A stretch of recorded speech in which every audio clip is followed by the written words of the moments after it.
ஜப்பானில் உள்ள போதி தர்மரின் கோவிலுக்கு சென்றார் பிரதமர் மோடி. போதி தர்மரை சித்தரிக்கும் தர்மா பொம்மையை பரிசளித்த கோவில் நிர்வாகி.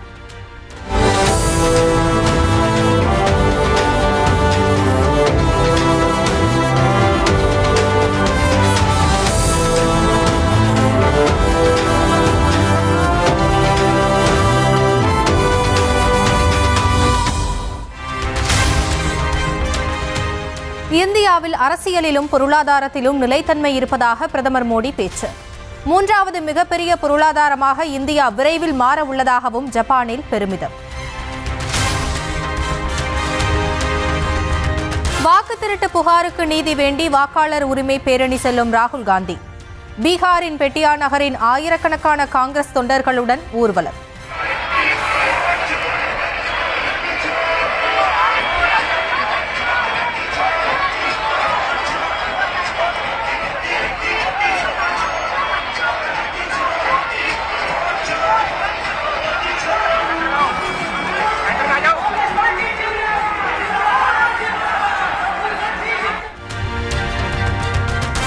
ஜிஎஸ்டி வரி பிரச்சினைகள் தொடர்பாக எதிர்க்கட்சி ஆளும் மாநிலங்களின் நிதி அமைச்சர்கள் டெல்லியில் ஆலோசனை. அமைச்சர் தங்கம் தென்னரசு கர்நாடகம், கேரளம், தெலங்கானா, இமாச்சல பிரதேச மாநில நிதி அமைச்சர்கள் பங்கேற்பு.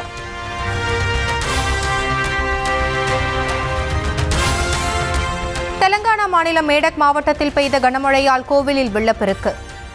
எடுபயில திருமலை கோவில் பாதி அளவுக்கு மூழ்கியதால் பக்தர்கள் செல்வதற்கு தடை விதிப்பு.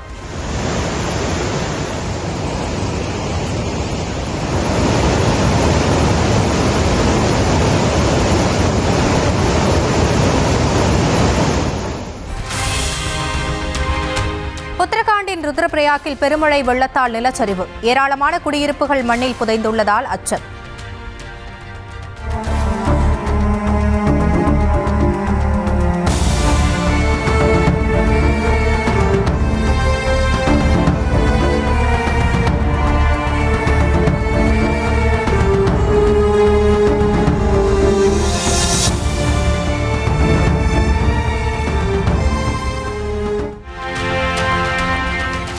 உத்தரகாண்டில் ருத்ரபிரயாக் ஸ்ரீநகர் இடையேயான பத்ரிநாத் நெடுஞ்சாலை மழைநீரில் மூழ்கியது.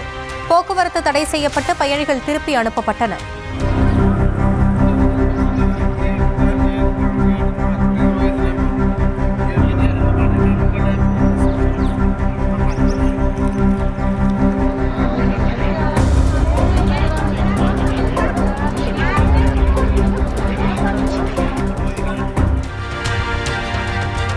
உத்தரகாண்டின் நைனிடாலில் உள்ள தேசிய நெடுஞ்சாலை மூடல். சமவெளியையும் மலைப்பகுதியையும் இணைக்கும் சாலை ஆற்று வெள்ளத்தில் அடித்து செல்லப்பட்டதால் தடை.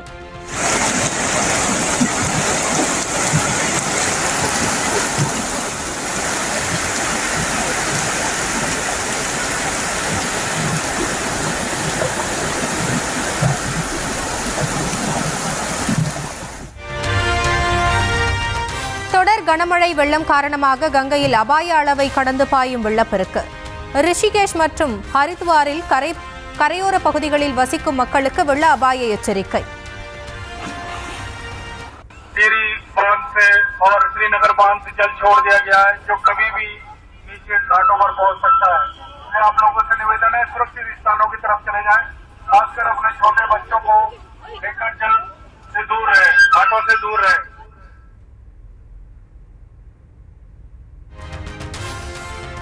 மத்திய பிரதேச மாநிலம் உஜ்ஜயினியில் சட்டவிரோதமாக கட்டப்பட்ட கட்டடங்கள் இடித்து அகற்று.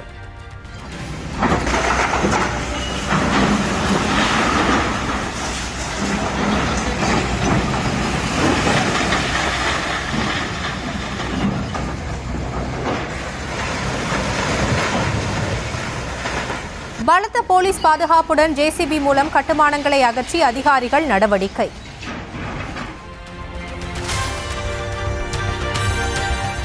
சென்னையில் ஆபரண தங்கத்தின் விலை சவரனுக்கு மேலும் 520 ரூபாய் அதிகரிப்பு.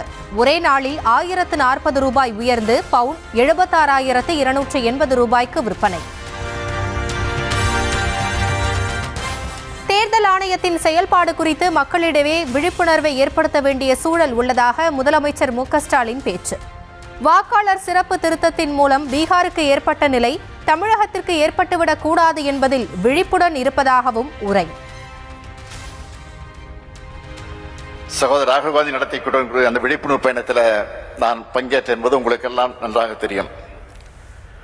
இந்த நிலை தமிழ்நாட்டில் ஏற்பட்டுவிடக்கூடாது என்பதற்காக இப்போதே நம்முடைய விழிப்புணர்வை பெற்று நாம் அதற்காக தயாராக வேண்டும் என்பதற்காகத்தான் அதை தடுத்து நிறுத்துவதற்கான அத்தனை முயற்சிகளில் ஈடுபட்டிருப்பவர் தான் நம்முடைய என்ஆர் இளங்கோ அவர்கள்.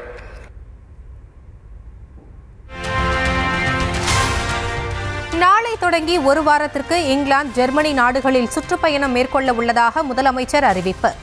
கடந்த 4 ஆண்டுகளில் 10 லட்சம் கோடி ரூபாய் அளவுக்கு தமிழ்நாட்டிற்கு முதலீடுகள் ஈர்க்கப்பட்டுள்ளதாகவும் பெருமிதம். நாளைய தினம் நான் ஜெர்மனி, இங்கிலாந்து ஆகிய நாடுகளுக்கு ஒரு வார கால பயணமாக நான் மேற்கொள்ளவிருக்கிறேன். நம்ம திராவிட மாடல் ஆட்சி பொறுப்பேற்றதற்கு பிறகு தமிழ்நாட்டுக்கு இதுவரை சுமார் 10 லட்சம் கோடி ரூபாய் மதிப்பிலான தொழில்களை நாம் ஈர்த்திருக்கிறோம். லண்டன் ஆக்ஸ்போர்ட் பல்கலைக்கழகத்தில் தந்தை பெரியாரின் உருவப்படம் திறக்கப்பட உள்ளதாக முதலமைச்சர் தகவல். தனது கையால் தந்தை பெரியாரின் உருவப்படத்தை திறந்து வைக்க உள்ளதை நினைத்து பெருமை கொள்வதாகவும் பேச்சு. உலகின் மிகப்பெரிய அறிஞர்களை தந்திருக்கக்கூடிய புகழ்மிக்க அறிவுசார் நிறுவனமாக போற்றப்படும் ஆக்ஸ்போர்ட் பல்கலைக்கழகத்தில் அறிவாசன் தந்தை பெரியாருடைய திருவுருவப்படம் திறக்கப்பட இருக்கிறது. அதை என்னுடைய திருக்கரங்களால் திறந்து வைக்க இருக்கிறேன்.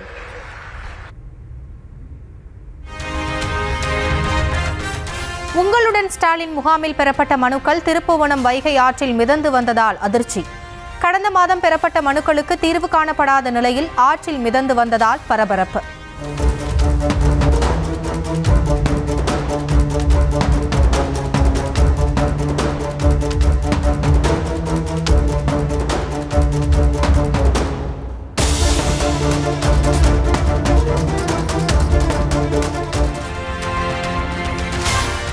உங்களுடன் ஸ்டாலின் முகாமில் பெறப்பட்ட மனுக்கள் வைகை ஆற்றில் வீசப்பட்ட சம்பவத்திற்கு எதிர்க்கட்சித் தலைவர் இபிஎஸ் கண்டனம். அஸ்தியை கரைப்பது போல வைகை ஆற்றில் மனுக்கள் வீசப்பட்டு குப்பையாக்கப்பட்டிருப்பது கடும் கண்டனத்திற்குரியது எனவும் தாக்கு.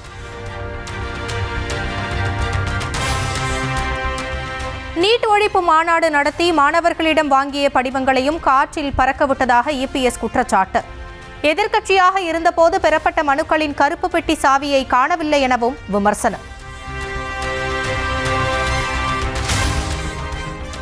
மக்களின் குறைகளை குப்பைகள் போல் தூக்கி வீசிவிட்டதாக திருப்புவனம் சம்பவத்திற்கு அண்ணாமலை கண்டனம். திட்டங்களுக்கு அலங்கார பெயர் வைத்துவிட்டு மக்களின் வரி பணத்தை வீணடிப்பதாகவும் விமர்சனம்.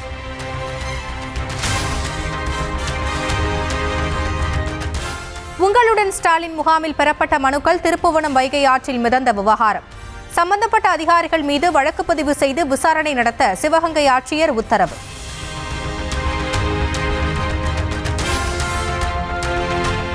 வைகை ஆற்றில் மிதந்த மனுக்களில் 6 மனுக்கள் மீது தீர்வு காணப்பட்டு விட்டதாக ஆட்சியர் விளக்கம். வட்டாட்சியர் அலுவலகம் மூலம் பெறப்பட்ட 7 மனுக்களின் நகல்களும் கிடைக்கப்பெற்றதாக அறிக்கை. மனுக்களின் நகல்கள் மிதந்தது தொடர்பாக திருப்புவனம் வட்டாட்சியர் அலுவலக பணியாளர்களிடம் விசாரணை.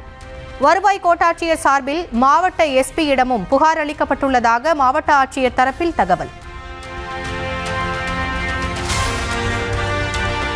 தமிழக டிஜிபி சங்கர் ஜிவாலுக்கு தீ ஆணைய தலைவர் பதவி ஒதுக்கீடு.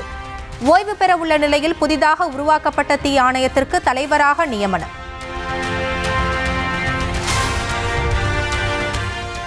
நெல்லுக்கான ஆதார விலையை குவிண்டாலுக்கு 2500 ரூபாயாக உயர்த்தி தமிழக அரசு அரசாணை வெளியீடு. சாதாரண ரகத்திற்கு குவிண்டாலுக்கு 131 ரூபாயும், சன்ன ரகத்திற்கு 156 ரூபாயும் உயர்த்தி அறிவிப்பு. கோவில் நிதியை கல்விக்கு பயன்படுத்துவதில் என்ன தவறு என்று உச்சநீதிமன்றம் கேள்வி. கபாலீஸ்வரர் கோவில் நிதியை கல்விக்காக செலவிடுவது தொடர்பான வழக்கில் நீதிபதிகள் வினா. திருச்சி மாமன்ற கூட்டத்தில் மேயரை தரக்குறைவாக பேசிய திமுக கவுன்சிலர் சஸ்பெண்ட்.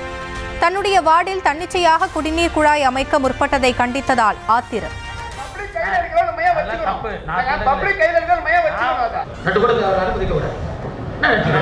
தகுதி இல்லைன்னு சொல்லி யாரை பார்த்து இருப்பது, யாரை பார்த்து யார் தகுதி இல்லைன்னு சொல்லி கம்ப்ளைண்ட் கொடுங்க. ஆமா, அதிகாரி எப்படிதான் செய்வாங்க. நீ எப்படி தனிப்பட்ட முறையில் பைப் போடலாம்? யாரை கட்டி பைப் போட்டீங்க?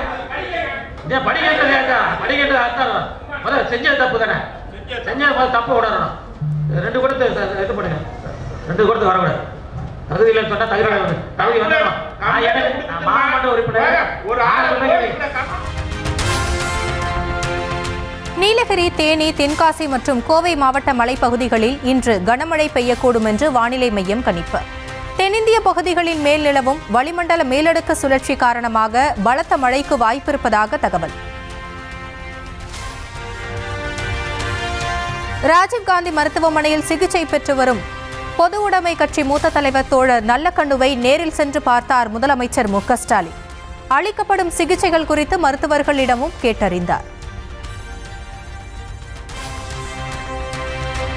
மழைக்காலம் வர இருப்பதால் சென்னை மக்கள் கடன் வாங்கியாவது சிறிய படகை வாங்கிவிடுமாறு கூறி சாடிய பாமக தலைவர் அன்புமணி.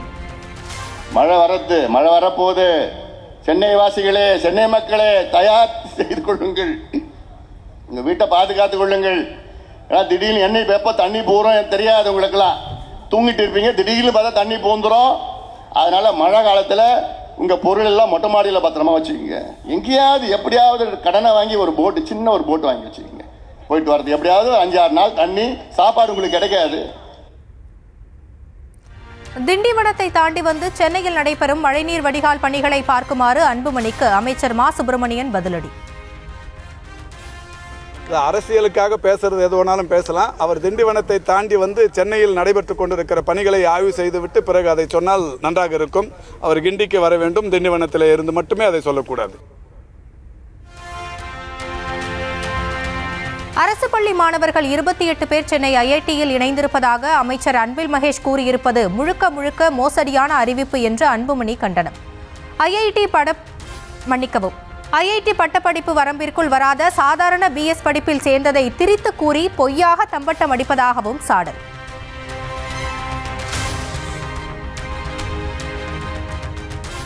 இரண்டாயிரத்தி 26 சட்டப்பேரவை தேர்தலில் தவிக தலைவர் விஜயின் வருகை தாக்கத்தை ஏற்படுத்தும். அமமுக பொதுச் செயலாளர் டிடிவி தினகரனை தொடர்ந்து தேமுதிக பொதுச் செயலாளர் பிரேமலதாவும் ஆருடம். அது 2006 கேப்டன் ஃபர்ஸ்ட் டைம் வந்தாரு. யாரோடையும் கூட்டணி கிடையாது, தனிச்சு தேர்தல் களத்தில் கேப்டன் போட்டி போட்டாரு. ஸோ நம்ம அப்போ 230 கான்ஸ்டிடியூன்சிலையுமே போட்டி போட்டாங்க. அதனால நிச்சயமா அந்த இம்பாக்ட் இருக்கு.